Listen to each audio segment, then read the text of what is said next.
기도하시겠습니다. 시편 찬송 64장입니다. 시편 찬송 64장입니다.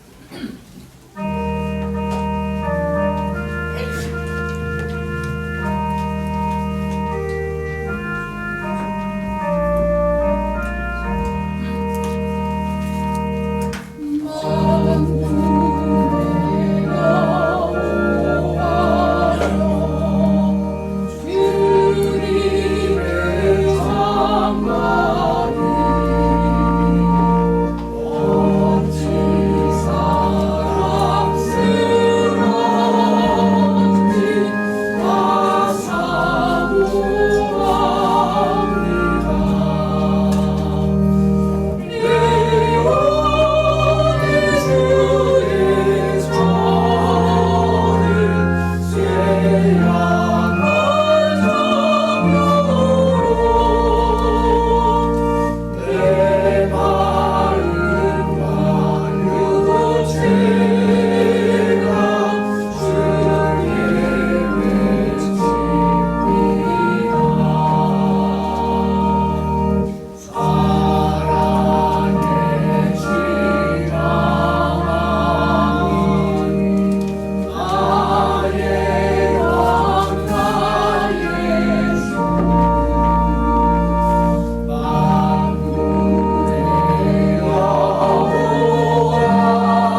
예, 다 같이 묵도 드리심으로 주일날 예배를 아버지 하나님께 드리시겠습니다.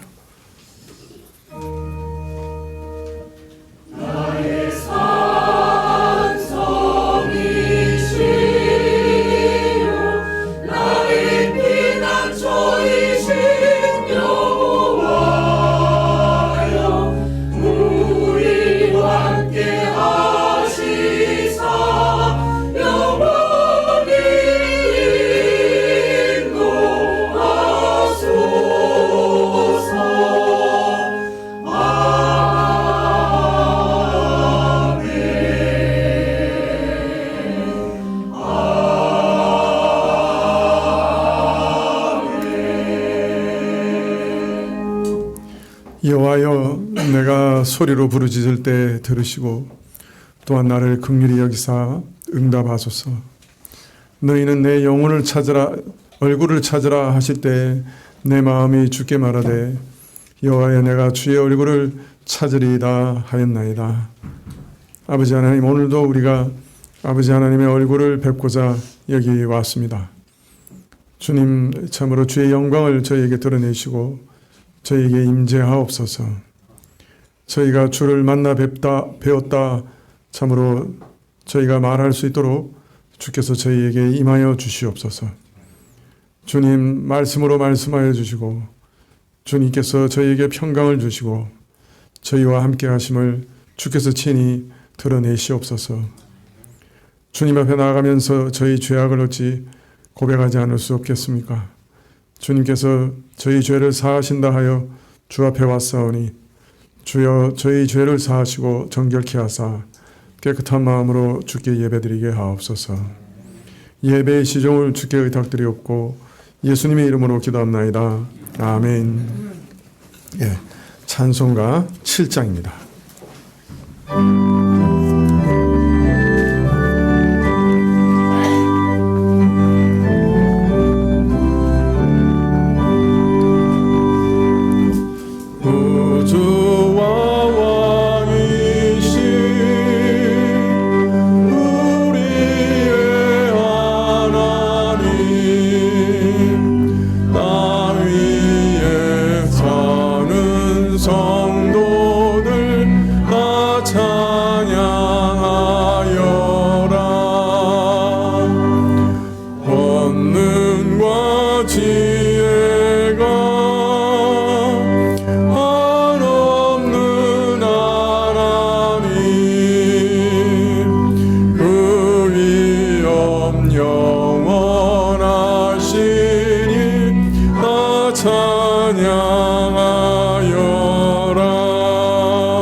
예, 교동문은 시편 84편 1절부터 12절까지 말씀입니다.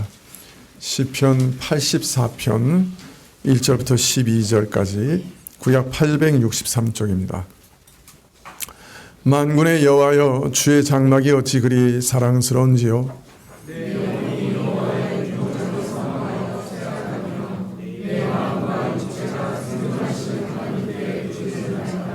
나의 왕 나의 하나님 만군의 여호와여, 주의 제단에서 참새도 제 집을 얻고 제비도 새끼 둘 보금자리를 얻었나이다.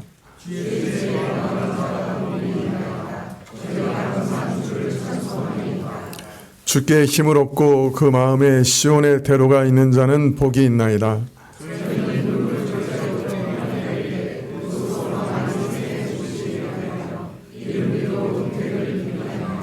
저희는 힘을 얻고 더 나아가 시온에서 하나님 앞에 각기 나타나리이다.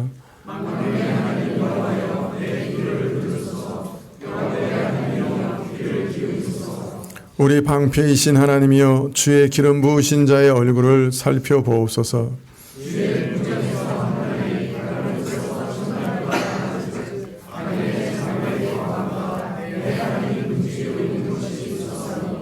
여호와 하나님은 해요 방패시라.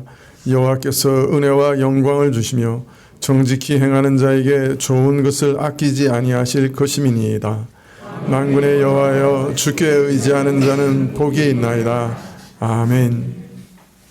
예, 사도신경으로 우리 신앙을 하나님께 고백드리겠습니다.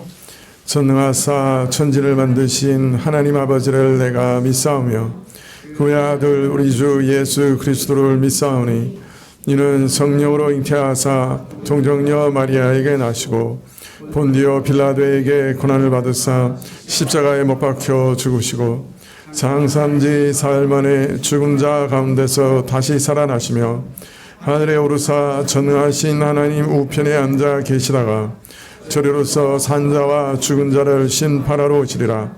성령을 믿사오며 거룩한 공예와 성도와 서로 교통하는 것과 죄를 사하여 주시는 것과 몸이 다시 사는 것과 영원히 사는 것을 믿사옵나이다. 아멘. 19장 찬송하시겠습니다.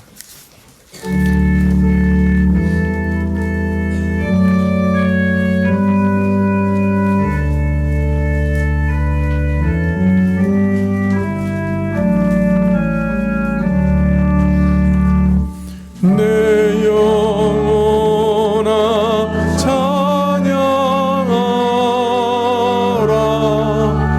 주님 앞에 엎드려 구속하신 넓은 은혜 몸을 찬양하여라. 내 찬양하라. 영원하신 하나님 원난 중에 성도들을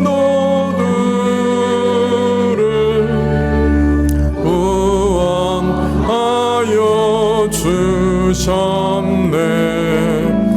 노하심은 더디하고 인자하심 넘치리. 내 영혼아 찬양하라. 은혜로우신 하나님 우리 약함 아시는 주 항상 지켜주시고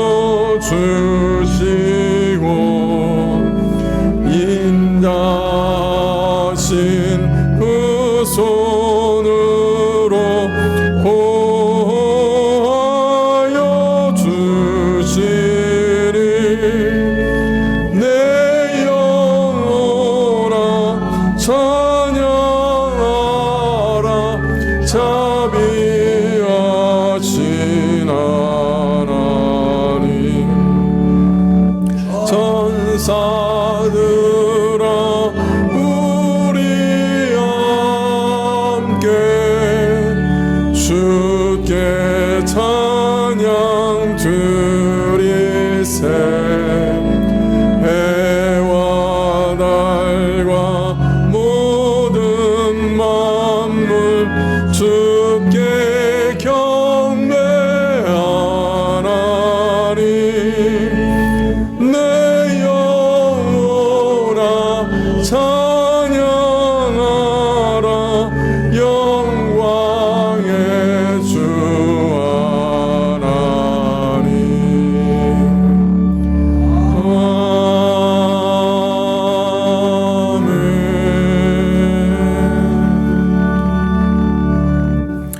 예, 교회 소식 봐주시면 고맙겠습니다. 오늘 오후 예배 후에 성찬식이 있겠습니다. 많이 참석해 주시면 고맙겠습니다. 오늘 오후 예배 후에 정기당회가 있겠습니다. 성찬식 후에 정기당회가 있겠습니다. 이번 주 토요일 오전 10시 10분에 여성도 기도회가 있겠습니다. 그리고 10월 20일 주일 낮 예배 후에 직분자 선거가 있겠습니다. 그 대상자들을 전부 이렇게 나눠 드렸거든요. 혹시 못 받으신 분 계십니까? 이 사진?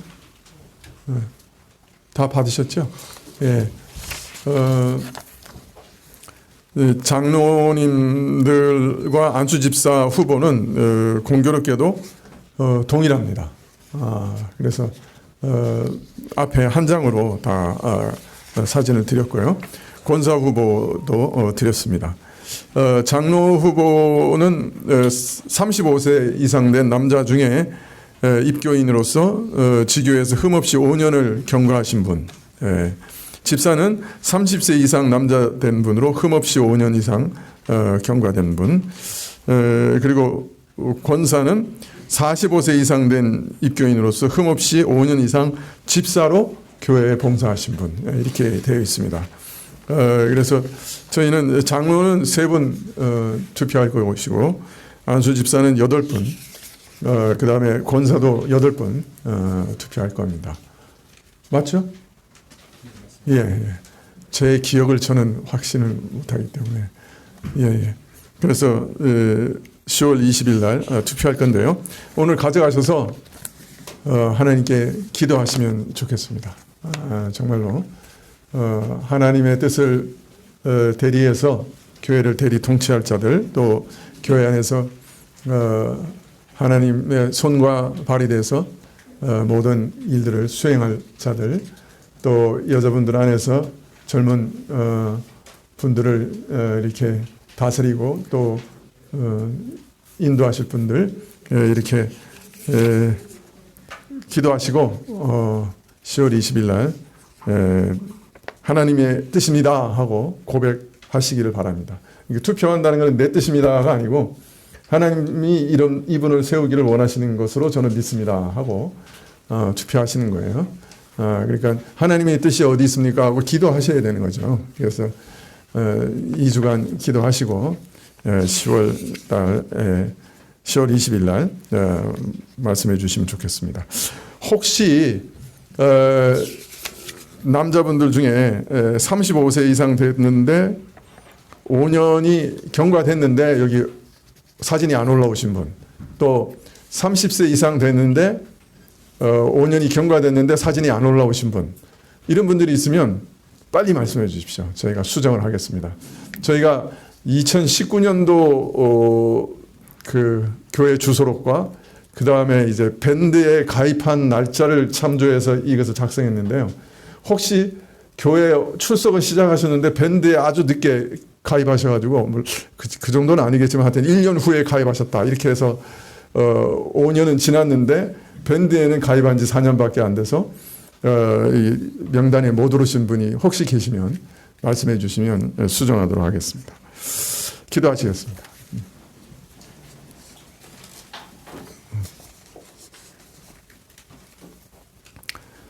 아버지 하나님, 저희가 이 세상 살아가면서 저희 홀로 살아갈 수 없다고 하는 것을 날마다 참 체험하면서 또 경험하면서 살아가는 시대입니다.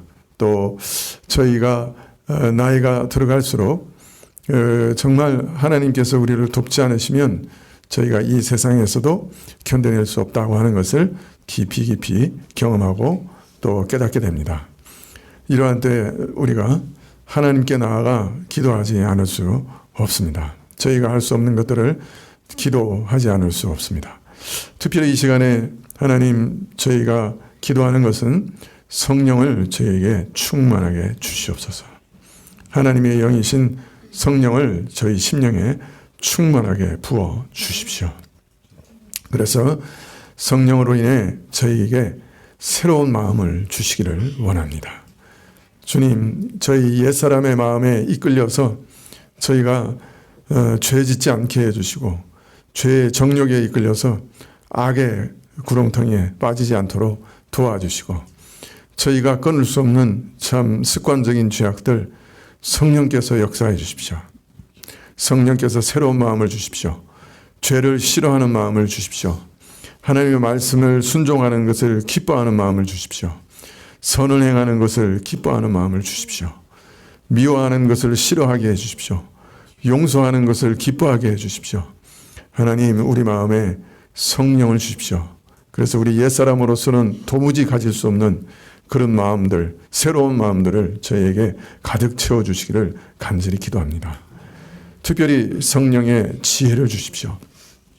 이 땅에서 살아갈 때도 주님, 주께서 주시는 거룩하고 신령한 지혜가 있을 때 저희가 이 땅에서 살아날 수 있습니다. 사업을 영위할 수 있습니다.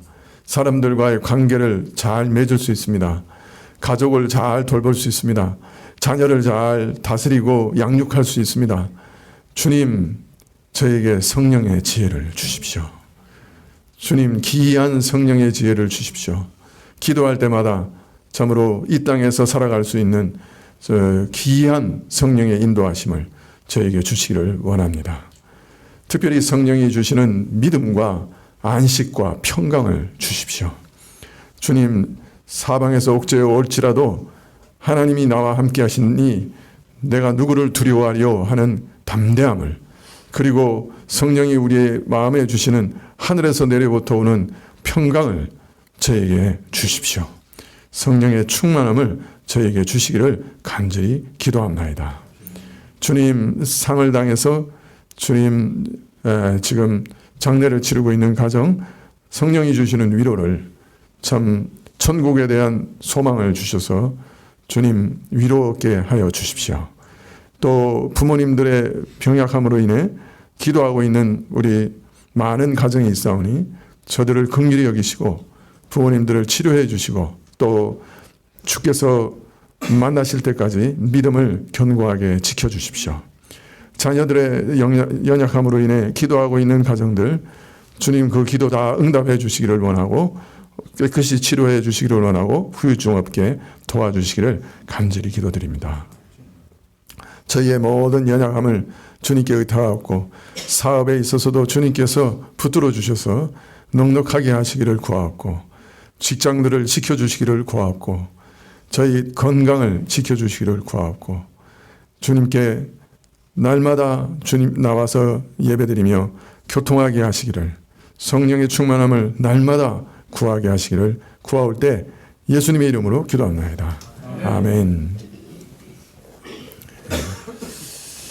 말씀은 누가복음 22장 35절부터 38절까지 말씀입니다.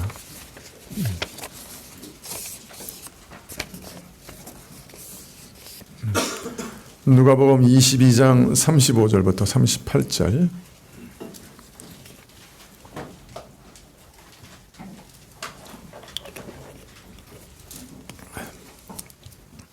신약 135쪽인데요. 누가복음 22장 35절부터 제가 봉독해 드리겠습니다.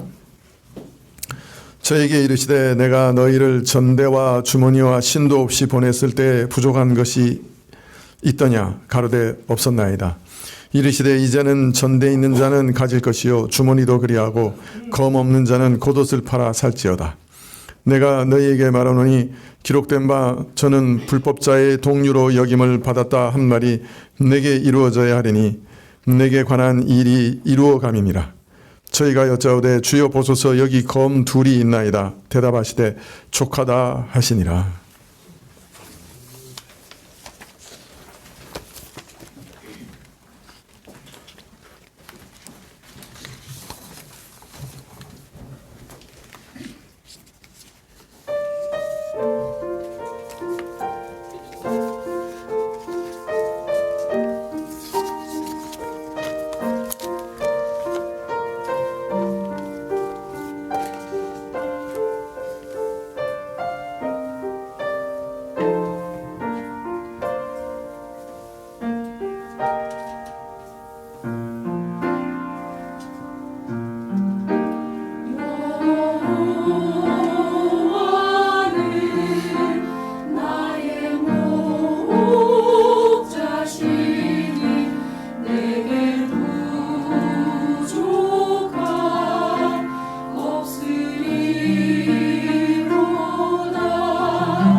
예수님께서는 베드로에게 경고하셨습니다. 사단이 너희를 밀가루 버릇 할 것이나 돌이킨 후에 형제들을 굳게 하라. 돌이킨 후에 즉 그 모든 시험에서 넘어져서 무너져서 참 완전히 구렁텅이에 떨어질 것이지만은 그러나 내가 너희를 위해서 기도하였으니 돌이킨 후에 형제들을 굳게 하라. 이러한 예수님의 이 예고를 듣고 그러나 베드로는 자신의 의지, 결연한 의지를 밝혔습니다.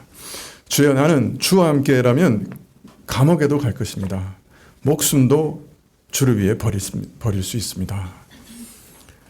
자신의 마음, 자신의 사랑, 어디든지 주를 따를 수 있다고 하는 신뢰와 확신을 고백했죠. 베드로는 이 말할 때 정말 진심으로 그렇게 말했지요. 그러나 베드로가 모르는 게 있었습니다. 그것은 자신이 얼마나 연약한 자인가 하는 자기 자신을 알지 못했죠. 주님과 함께하라면 나는 감옥에도 가고 죽을 수도 있습니다. 이 말할 때 진심이었어요. 예수님 사랑이어서 그 말을 한 거예요.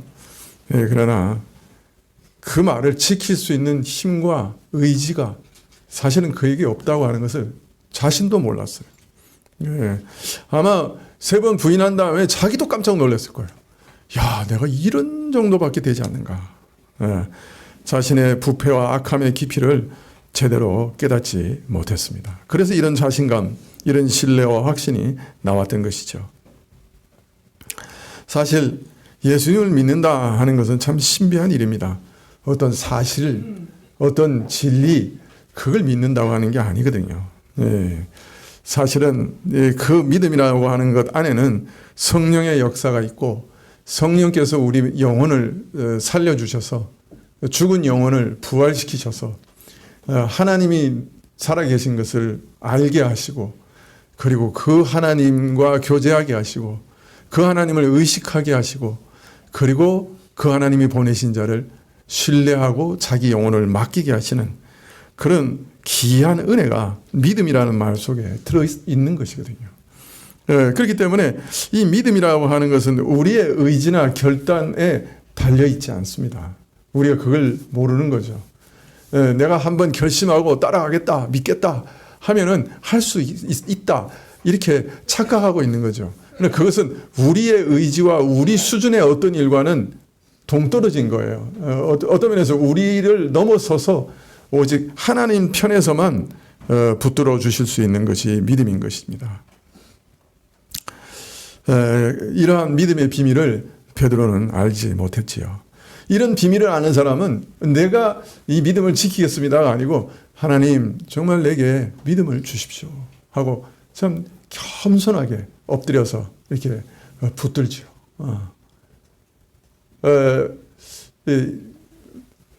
우리가 이제 전도할 때 많이 쓰는 게 그 사형리라고 하는 게 있는데 거기 보면 이제 선택하라 그래요, 믿음을. 그러니까 많은 사람들이 믿음은 선택이라고 생각해요.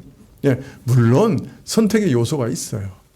그러나 그 자신의 선택으로 인해 믿음이 주어지는 것도 아니에요, 사실은.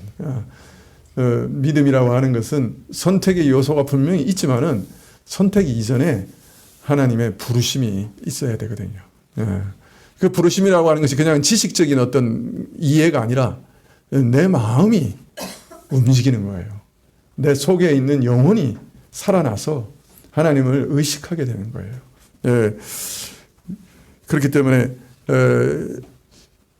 그 선택하라 하면 왜 성경을 많이 가르치죠. 왜냐하면은 그 성경 말씀 속에서 진실로 믿음을 얻게 되기를 기대하고 있는 거죠. 그러니까 물론 그 순간에 진실된 믿음이 주어질 수도 있지만은 사실은 말씀을 계속 공부해가는 가운데 마음이 열리고 주님을 참으로 발견하기를 기대하는 면도 많이 있는 것이죠.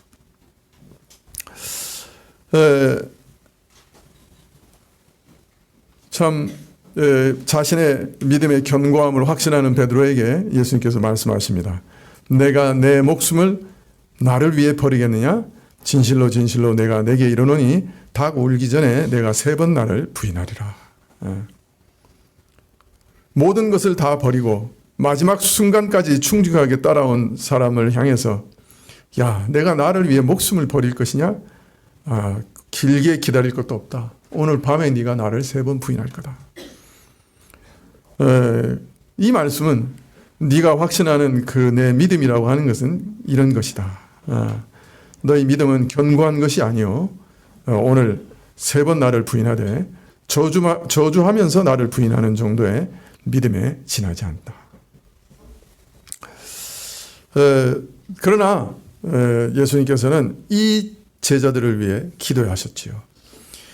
마귀가 완전히 저들의 믿음을 무너뜨려서 유다처럼 절망해서 예수님을 떠나게 만들려고 했지만은 예수님께서 저들을 위해 기도하셨지요. 마귀의 무서운 시험도 사실이고 그 무서운 시험 앞에서 베드로의 믿음이 여지없이 무너지는 것도 사실입니다. 그러나 그 모든 것 위에 하나님께서 붙들어 주심이 있었습니다. 하나님께서는 오히려 이런 영적 위기를 통해서 시험을 통해서 베드로와 하여금 자신의 믿음의 실상을 알게 하시고 내가 얼마나 허망하게 무너지고 연약한 그런 자인가. 내 믿음이라고 하는 것이 바로 이런 것이구나. 그리고 믿음이라고 하는 것이 참 내 신뢰와 내 의지력에 있는 것이 아니라 하나님의 능력 안에 있는 것이구나 하는 것을 깨닫게 하려고 하셨던 것이죠.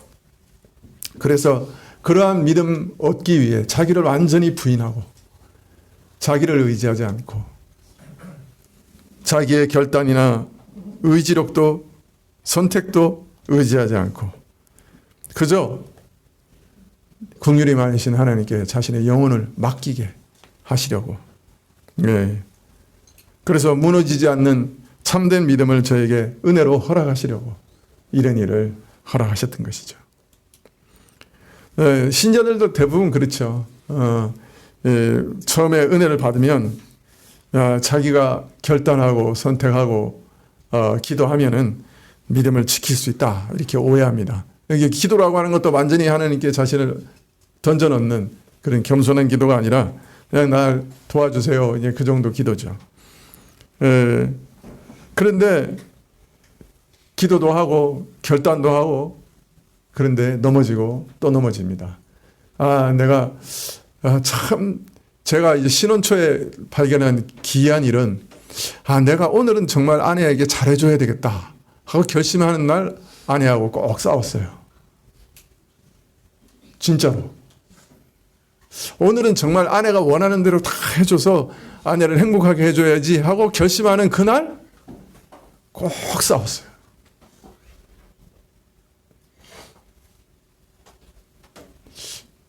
우리 남성들 좀 문제가 있네요. 아직 한 번도 이런 결심을 안 해본 것 같아요.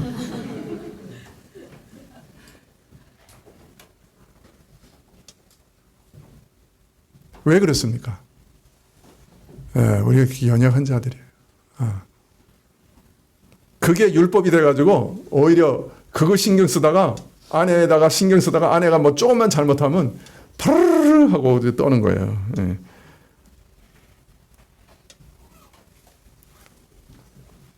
주께서 나를 붙들지 않으면 단 한순간도 설 수 없는 자다 하는 것을 그런 일들을 거듭거듭 넘어지면서 발견하게 되죠. 내가 주의 말씀을 따라 살아야지 결심하고 노력하는데 이상하게 그 일에 넘어지는 거예요. 자꾸 넘어지고 또 넘어지고.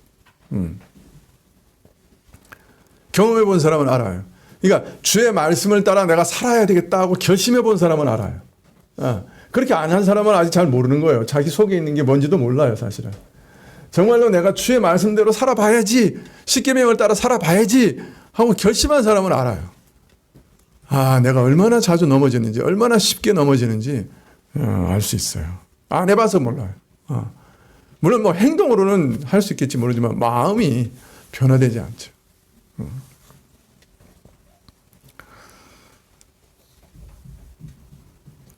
내 믿음이 나를 붙드는 것이 아니고 주께서 나를 붙드심으로 내가 지탱되고 신자로 살아갈 수 있다 하는 사실을 깨닫게 될 때 비로소 자기를 신뢰하는, 자기 의지와 선택을 신뢰하는 일에서 벗어날 수 있어요. 자기를 정말 부인할 수 있게 되는 거죠. 그리고 선을 행하는 일마저도 성령 하나님께 의지하며 의탁할 수 있어요. 그래서 청교도들은 늘 이렇게 가르쳤어요. 선을 어떻게 행하느냐? 먼저 하나님의 선하신 뜻을 알아야 된다. 그리고 기도해야 된다. 하나님 내게 정녕 이런 선한 일을 할 수 있도록 능력과 은혜를 주세요. 정말 하나님께만 기도해야 된다. 그리고 하나님이 주실 줄 믿고 능력을 주실 줄 믿고 순종해야 된다. 순종한 다음에 부족한 것을 회개해야 된다. 그리고 다시 기도해야 된다. 순종하게 해달라고. 그리고 또 주님이 힘 주실 줄 믿고 순종해야 된다. 순종하고 부족한 것을 다시 회개해야 된다. 거기 나를 신뢰하는 부분은 들어가 있지 않죠. 그죠? 선을 행하는 것. 청교도는 그렇게 가르쳤어요. 자, 그러니까 우리가 이 땅에서 신자로 살아가려면 매 순간마다 기도하지 않으면 살아갈 수가 없겠죠. 그죠? 하나님, 주의 말씀대로 내가 순종하게 해주세요. 먼저, 물론 주의 뜻과 주의 말씀을 잘 깨달아야 되겠지만, 그 다음에 하나님 능력 주실 줄 믿습니다. 순종하고. 근데 부족하죠. 또 범죄하죠. 또 회개하고. 다시 또 기도하고. 왜? 우리는 우리 자신의 결심도, 우리 자신의 의지력도, 우리 자신의 믿음도 신뢰하지 않거든요. 예, 이런 자기 부인의 과정을 신자들은 어떤 면에서 배워갑니다. 예, 뭐 자기가 경험으로 알게 돼요. 아, 내가 참 이것도 못하는 자구나. 이것도 하나님께 의지하는 수밖에 없구나. 내 속에 있는 그 욕심 하나 내가 어떻게 처리할 방법이 없구나. 알게 되는 거죠. 예수님께서 그 사랑하는 제자들에게 마지막으로 베푸신 은혜가 무엇이었느냐? 바로 이것이었어요. 네. 자신만만한 자기 믿음을 부인하게 하시는 것. 이게 베드로와 그 제자들에게 마지막으로 주셨던 선물이셨어요. 자기 자신을 알게 하신 거예요. 그래서 주만 신뢰하도록 만드신 것이죠. 25절에 저에게 이르시되 내가 너희를 전대와 주머니와 신도 없이 보냈을 때 부족한 것이 있더냐? 가로되 없었나이다. 예수님께서 제자들이 일찍이 둘씩 전도하러 내보내셨죠. 근데 뭐 그 사람들이 뭐 아무것도 안 가지고 나갔지만은 뭐 먹을 것, 입을 것 다 하나님이 공급해 주셨죠. 부족한 것이 아무것도 없었어요. 물론 이 말은 늘 교회 일을 이렇게 해야 된다 이런 말은 아니에요. 교회가 아무 계획도 세우지 말아야 되고 뭐 헌금도 하지 말아야 되고. 중국 교회가 이제 이런 말씀 믿고 아무 준비도 없이 그냥 중동에다가 선교사들을 막 파송한 거예요. 돈도 안 주고 지원할 계획도 없고. 그렇지만 야, 예수님께서 12둘씩 보냈을 때 다 하나님이 주시지 않았느냐? 가서 전도해. 그러고 이제 보낸 거예요. 대부분의 사람들이 거짓됐다고 얘기가 들려요. 구걸하고. 네. 그 얘기 하는 거 아니에요. 물론 하나님께서 그렇게 하라고 그러실 때야 진짜 할 수도 있겠지만은 교회도 계획하고, 그죠? 잘 헌금해서 어떻게 보낼지, 파송할지, 어디 보낼지 다 계획 세우고 해야 돼요. 그런데 이 말은 무슨 말이냐면 교회 일은 생각 없이 게으르고 무성의하게 해도 좋다는 그런 뜻이 절대로 아니고, 그러나 실제 있어서 채우시는 분은 하나님이셨다는 거예요. 자신들이 준비가 되어 있지 않았을 때 하나님이 주신 것으로 부족함 없이 감당하게 하셨는데, 그것은 근본적으로는 모든 필요를 하나님이 채우실 것이라는 뜻입니다. 그리고 앞으로도 하나님께서 하나님 나라를 다스리고 통치할 제자들에게 복음 전파에 필요한 모든 일들을 친히 도우실 것이라는 그런 말씀이기도 하시죠. 그러나 예수님께서 특별히 이 시점에서 제자들에게 지난 일들을 돌아보게 하신 것은 또 다른 뜻이 있었습니다. 그것은 바로 지금 매우 특별한 상황이다 하는 것을 알리셨던 거예요.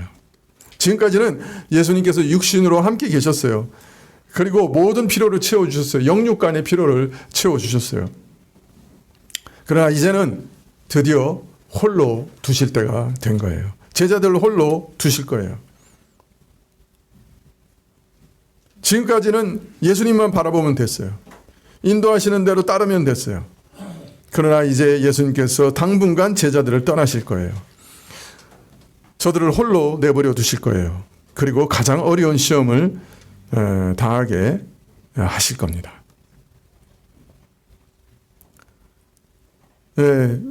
그때를 내다보면서 지금까지는 참 하나님께서 풍성하게 채워주셨다 하는 것을 확인시키신 거죠.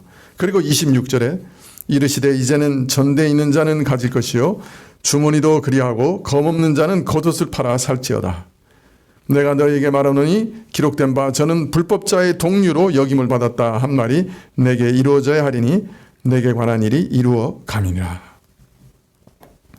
자, 지금까지 주께서 저희와 함께 계셔서 모든 것을 채워주시던 때와 달리 사정이 매우 달라졌다 하는 것을 은유적으로 알려주십니다.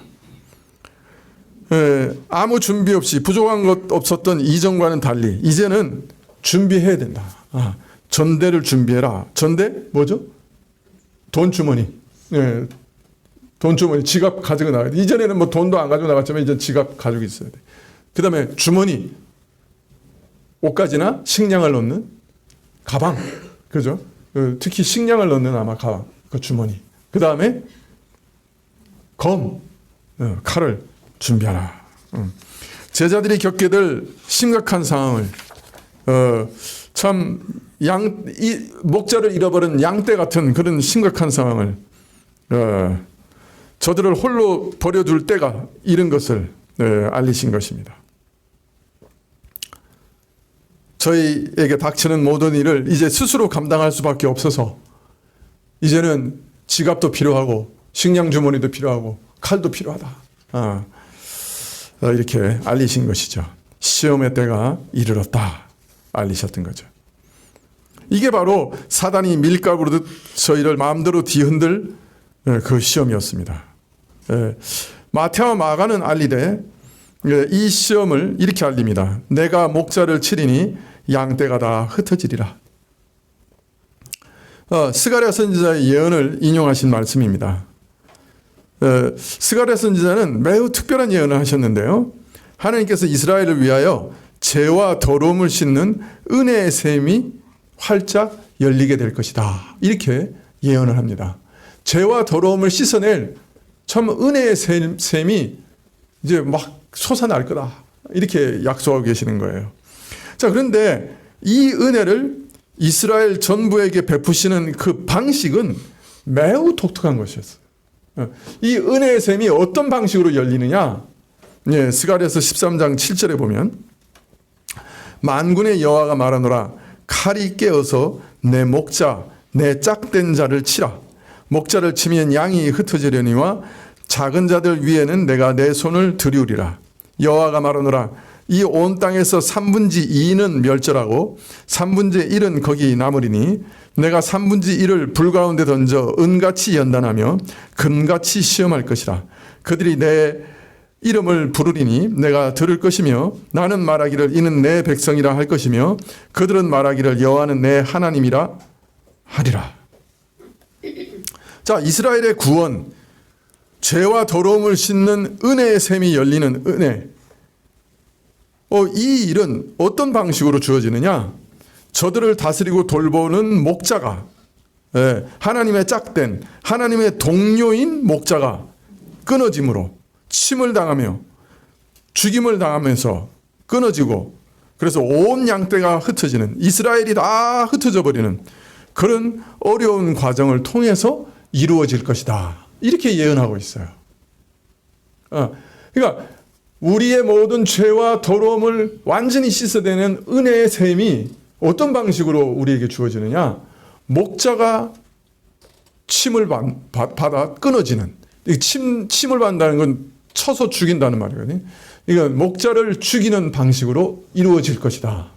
이렇게 알리고 계신 거예요. 여러분, 우리는 이 말씀이 무슨 말씀인지 이제 다 알아요. 그죠? 그러나 이 예언을 받는 사람들은 정말 이상했을 거예요. 참, 은혜와, 하나님의 은혜가 그 모든 죄의 더러움과 우리의 더러움을 다 씻어내고 우리 죄가 용서받는 그 은혜가 왜 목자가 죽는 방식으로 이루어지지? 그것도 하나님의 동료인 목자가 죽는. 어떻게 하나님의 동료가 있을 수 있어? 근데 하나님의 동료인 목자가 죽는 방식으로 어떻게 이루어지지? 아마 이 예언을 듣는 사람들 정말 참 이해하기가 어려웠을지도 몰라요. 그러나 참 이 말씀은 참 목자가 죽임을 당하고 침을 당하면 양떼가 흩어질 것이다. 이 말씀은 예수님의 생애 가운데 그대로 이루어진 것이죠. 양떼는 목자에게 절대적으로 의존하지만은 목자가 무너지면 양떼는 흩어질 수밖에 없죠. 무너질 수밖에 없죠. 이스라엘의 참 목자로 오신 예수님께서 참으로 죽임을 당하시면 그 온 양떼가 흩어질 수밖에 없는 것이죠. 자, 그런데 이 가운데 3분의 2는 그래서 멸망하고 맙니다. 이 3분의 2라는 말은 뭐 숫자 세서 딱 3분의 2 말은 아니죠. 대부분은 멸망하고 맙니다. 근데 3분의 1은 불 가운데 던져져서 음과 같이 연단을 받고 금과 같이 시험을 받아서 순전한 믿음을 얻게 됩니다. 그래서 이 불시험의 연단을 받은 후에 오히려 저들은 참된 믿음으로 하나님의 이름, 여호와의 이름을 부르게 되고 하나님께서도 저들을 들으실 것이고 저들을 향해서 내 백성이라 선언하시고 하나님을 향하여 여호와는 내 하나님이라고 저들도 고백하리라. 다른 말로 말하면 하나님이 내 하나님이 되고 내가 하나님의 백성 되는 그 언약이 완전하게 이루어질 것이다. 그렇게 예언하고 계시는 것이죠. 목자가 침을 당해 끊어지는 것이, 목자의 돌봄이 잠시 끊어지는 것이 크고 위험한 시험이 되겠지만 동시에 실패를 거쳐서 더욱 온전한 믿음과 은혜에 이르게 될 것을, 큰 연단과 시험을 통해 온전한 믿음에 이르게 될 것을 예언하고 계십니다. 이스라엘의 목자라고 오신 예수님께서 십자가에 죽으실 때 대부분의 이스라엘 사람들은 이제 다 믿음에서 져버리고 다 흩어져 버렸죠. 그러나 하나님이 택하신 그 제자들은 끝까지 예수님께서 붙들어 주시고 하나님의 백성으로서 온전하게 드러나게 될 것입니다. 예수님께서는 제자들에게 그들이 배신할 것을 알리시면서 이 예언을 인용하셨어요. 내가 목자를 치리니 양떼가 다 흩어지리라. 이 일이 일어날 것이다. 그러나 이 말씀을 인용하신 것은 저들의 실패가 완전히 실패로 끝나버릴 것은 아니라는 뜻이었죠. 오히려 참 베드로에게 돌이킨 후에 형제를 굳게 하라고 하셨던 것처럼 이 시험이 오히려 저들을 굳게 하는 그런 연단이 될 것을 알리신 것이죠. 그리고 이제 목자가 침을 당할 때가 드디어 왔습니다. 그래서 방어용 검을 준비하라고 하셨던 것이죠. 성경은 예수님께서 이렇게 죽임을 당하시고 제자들이 큰 시련을 당하실 것을 스가랴를 통해서 이렇게 예언하고 계신 것이죠. 또 오늘 누가복음에서는 검을 준비할 이유에 대해서 저가 불법자들 가운데 하나로 여김을 받으리라 하신 말씀이 내게서 이루어지리라 라고 말씀하십니다. 이것은 이제 제자들에게 닥칠 시험의 핵심이 무엇인지 밝히신 말씀이죠. 주님이 불법자의 동류로 여김을 받으리라. 예수님께서 교회와 세상 법정에서 죄인으로 정죄돼서 참혹하게 처형당하실 것, 그것을 예언하신 말씀입니다. 실제로 십자가에 달리실 때 세상 죄를 다 지고 계신 하나님의 어린 양께서 불법자와 동일한 자로 여김을 받고 강도들과 함께 십자가에 못 박혔어요. 이를 이사야서 53장 12절에 예언하기를 저가 자기의 영혼을 버려 사망에 이르게 하며 범죄자 중에 하나로 헤아림을 받을 것이다. 이렇게 예언하고 있습니다. 자, 그러나 이런 메시아께서 모욕까지 받으시고 십자가에 돌아가시는 참된 의미를 계속 알리시되 그의 찔림은 우리 허물을 인하며 그의 상함은 우리 죄악을 인함이라. 그가 징계를 받음으로 우리가 화평을 누리고 그가 채찍에 맞음으로 우리가 나음을 얻었도다. 우리는 다 양 같아서 그릇 행하여 각기 제 길로 갔거늘 하나님께서는 우리 무리의 죄악을 그에게 담당하게 하셨도다. 이 메시아의 죽음은 모든 죄인의 죄를 담당하시는 죽음이다 하는 것을 이사야서는 명백하게 예언하고 계시죠. 자, 그런데 이것이 아직까지 제자들에게는 알려지지 않았어요. 그렇게 말씀하시고 그렇게 알리시려고 해도 제자들은 깨닫지 못했어요. 왜? 눈이 딱 닫혀 있었어요. 그냥 제자들 마음속에는 위험하긴 하고 유대에 올라가면 살해 위협도 있고 그래서 상당히 위험한 걸 알지만은, 그러나 우리 예수님 그냥 보리떡 5개하고 물고기 두 마리로 그냥 5,000명을 먹이는 그 능력 가지신 예수님께서 메시아의 영광을 딱 드러내시면 그냥 판이 완전히 뒤집어질 거다. 거기 가서 우리 참 좌의정 우의정 하면서 참 이 이스라엘을 호령하면서 살아갈 거다.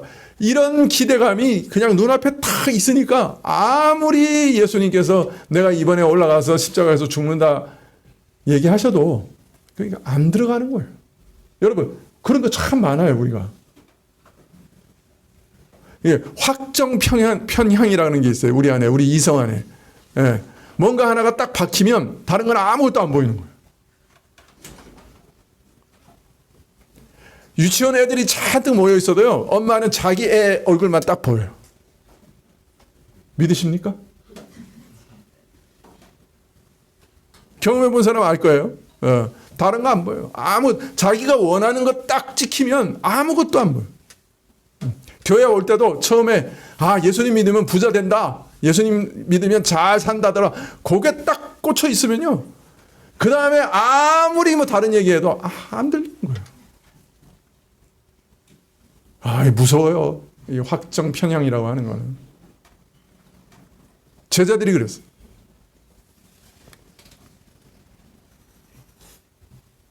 자, 그런데 이런 기대를 가지고 올라왔는데 예수님께서 정죄를 받으시고 재판을 받으신 다음에 범법자라고 처형을 당하시면 이 제자들은 어떻게 되겠어요? 진짜 멘붕도 이런 멘붕이 없었을 거예요. 영광의 메시아가 일순간에 비참한 범죄자로 전락하는 모습은 이들의 믿음과 기대를 송두리째 무너뜨려 깊은 절망과 좌절에 빠지게 할 겁니다. 이 무서운 시험이 닥칠 것이니 너희는 만반의 준비를 해라. 너희가 할 수 있는 모든 준비를 하라. 그렇게 말씀하신 거예요. 이게 은유적인 표현이에요. 너희가 그 돈 주머니도 가지고 이제는 식량 주머니도 가고 또 칼도 가지라. 이 말이 진짜 그거 가지라 이 말이 아니고, 상황이 정말로 변했기 때문에 너희가 준비할 수 있는 모든 최선을 다해서 이 시험에 대비해라. 마귀가 너희를 다 밀가부르듯이 다 요구했다. 지금 이 무시무시한 시험 앞에서 너희가 할 수 있는 모든 준비를 다 해야 된다 라고 말씀하신 거라고요.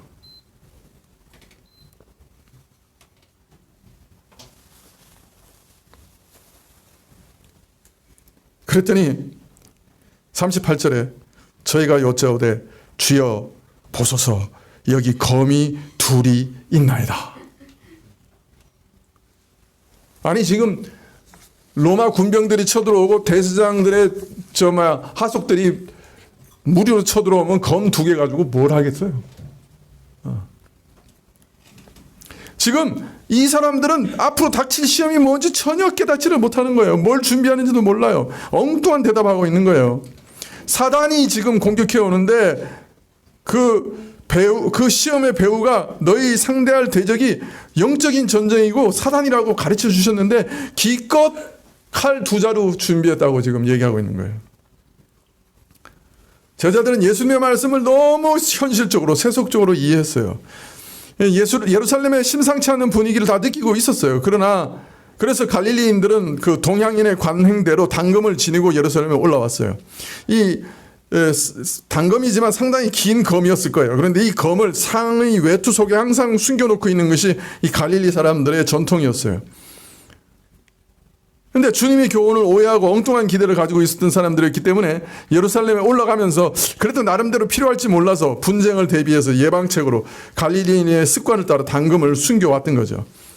저들의 눈에는 예수님을 죽이기로 모의하는 대제사장들과 서기관들과 장로들, 그리고 수하에 있는 성전 수비대, 혹시 개입될지도 모르는 로마 군대, 이런 자들밖에 보이지 않은 것이죠. 저희가 예수님을 지키려면, 이런 세력들과 맞서 싸우려면 저들과 똑같은 칼의 힘이 필요하다고 판단했던 것이죠. 그들의 배후에 있는 무서운 대적, 저들을 시험하여 무너뜨리려고 하는 사단, 저희가 정말 맞서야 할 영적 전쟁엔 아직 눈이 띄지를 못했던 것이죠. 주여 보소서, 여기 검이 둘이 있나이다. 그들 중 적어도 2명은 검을 가지고 있었고 그 중에 1명은 베드로였죠. 그래서 요한복음에 보면 베드로가 예수님을 붙잡으려고 대제사장의 그 관속들이 유다와 함께 왔을 때 대제사장의 종 말고의 귀를 칼을 뽑아가지고 쳤어요. 그 오른쪽 귀라고 또 복음서에 아주 분명하게 기록하고 있어요. 예수님께서 그 귀를 고쳐주셨다. 그리고 칼을 사용하는 자는, 칼로 흥한 자는 칼로 망한다 라고 분명히 제재하셨다라고 말해요. 다른 말로 하면 예수님께서 준비하라는 칼이 이 칼 아닌 거죠. 그죠? 그건 은유적인 표현이었을 뿐이에요. 시기가 시급하다 하는 그런 표현이었을 뿐이죠. 진짜 칼을 준비하라고 그러셨으면 아마 예수님께서 수천 명 다 동원해가지고 칼 탁, 그죠? 가지고 자기를 방어하라고 하셨을 거예요. 그러나 그렇게 하신 게 아니에요. 베드로가 칼을 휘두르는 것도 제재하시고 말고의 귀도 고쳐주셨어요. 다시.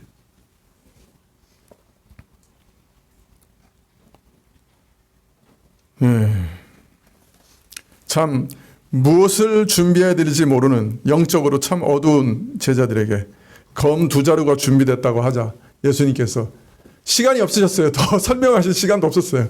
야, 족하다. 그 말은 무슨 말이에요? 그걸로 충분하다는 얘기가 아니죠. 그 이상, 더 이상 얘기하지 않으신 거죠. 네. 안타까움과 답답함, 탄식이 담긴 대답이었죠.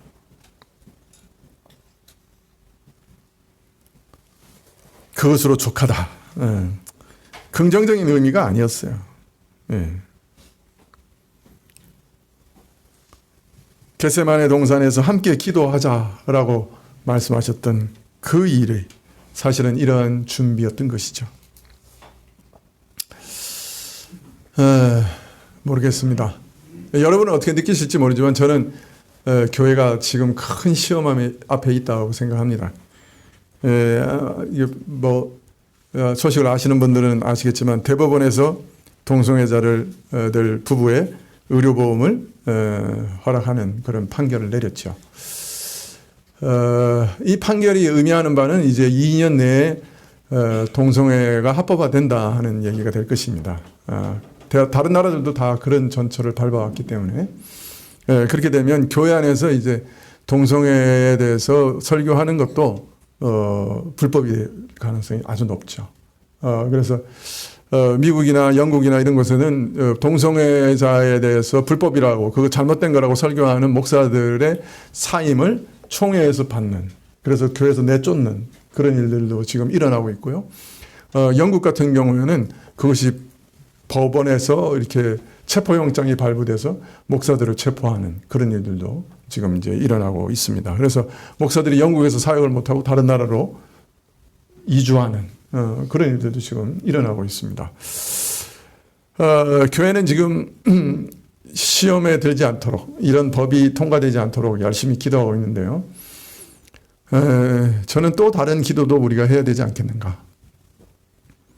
이제 그런 큰 시험이 교회에 다가올 때 우리를 지켜주시고 우리 교회가 어떻게 감당해 나갈 수 있을지 하나님께서 지혜와 권능을 주시도록, 시험을 통과할 수 있도록 기도해야 하지 않을까 생각합니다.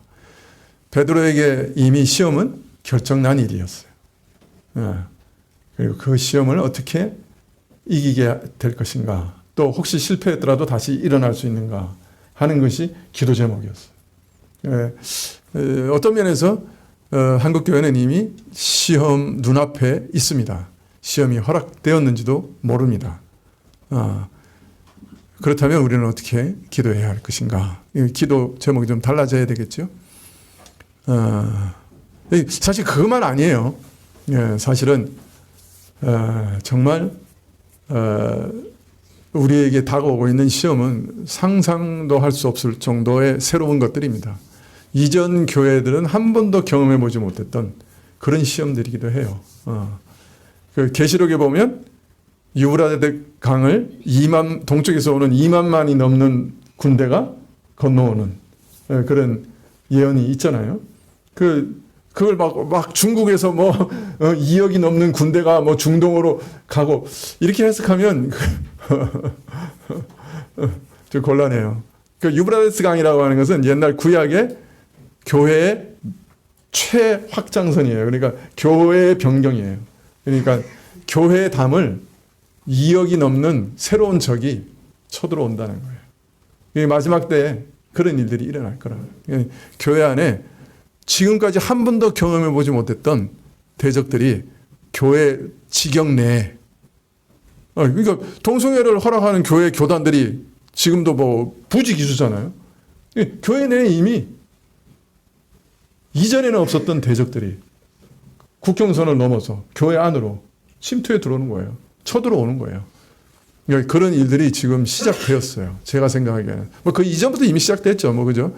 진화론이나 별게 다 있었잖아요. 빅뱅설도 있고, UFO도 있고, 별의별 거 다 있었잖아요. 지금 이전 100년 전에는 교회가 한 번도 꿈에도 생각해보지 못했을 시험들이 실제로는 이미 시작되고 교회의 경계를 이미 넘어서고 있는 거예요.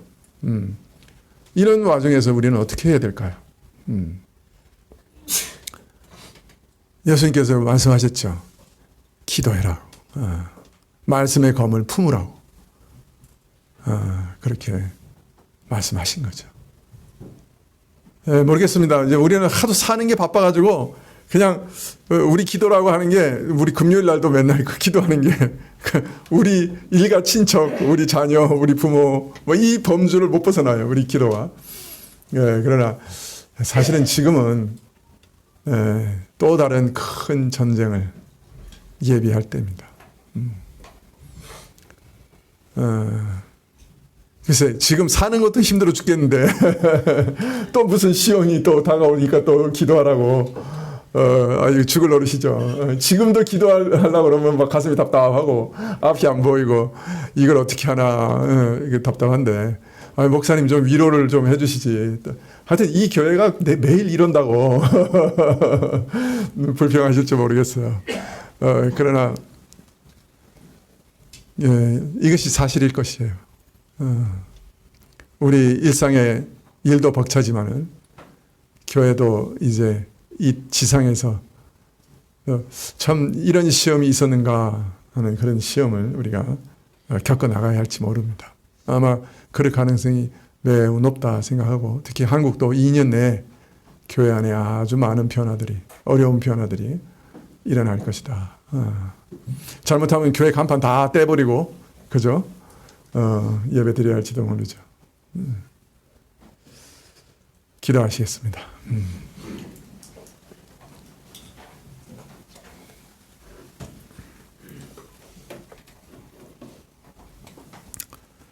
주여 우리가 기도하면서 영적 갑옷을 입게 해주시고 성령의 검 말씀을 우리 마음속에 품고 늘 살아가게 해주십시오.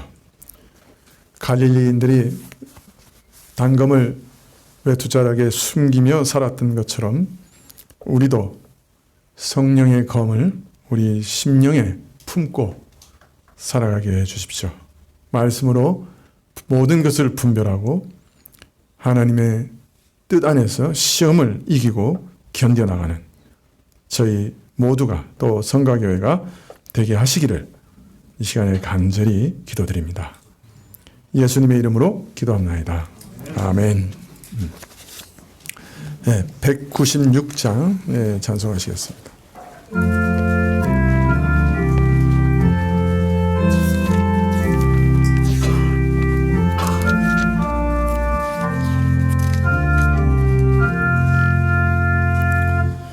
날 구원하신 예수를 영원히 찬양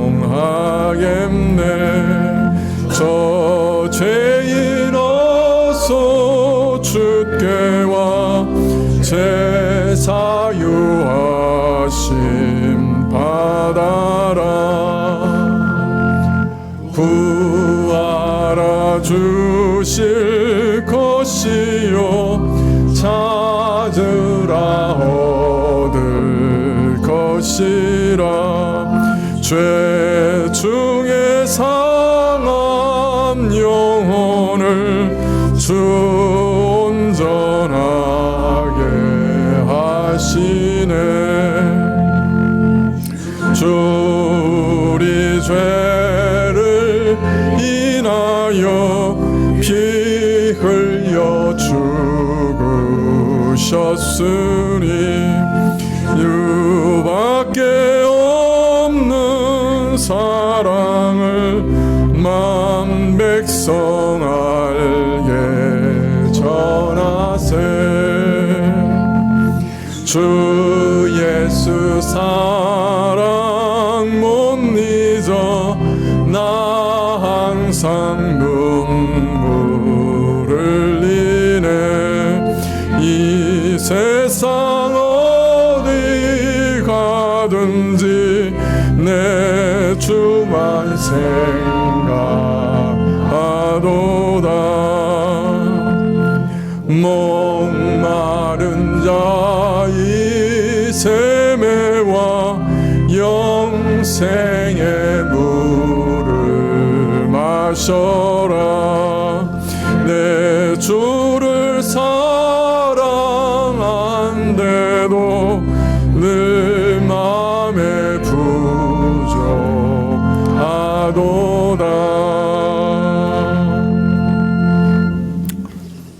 지금은 우리 주 예수 그리스도의 은혜와 하나님 아버지의 그 크신 사랑과 이 은혜와 사랑을 깨닫게 하시고 누리게 하시는 성령님의 교통하시고 역사하심이 모든 일을 주님께 의탁하며 주님만 의지하며 주님께 맡기며 살아가기로 결단하며 머리 숙인 주의 백성들 위해 지금부터 영원까지 함께 계실지어다.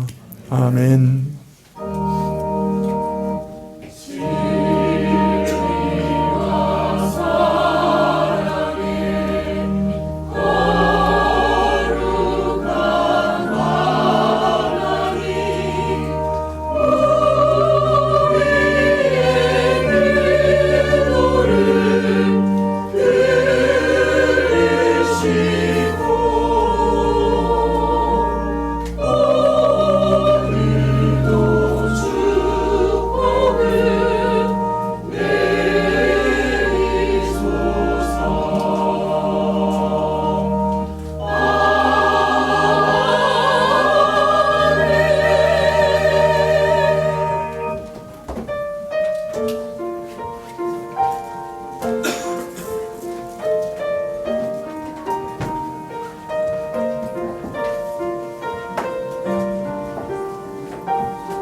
주께서 함께 하시리라.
걸려도 돼. 걸려도 돼. 왜냐면 11월 저기 첫날까지 이거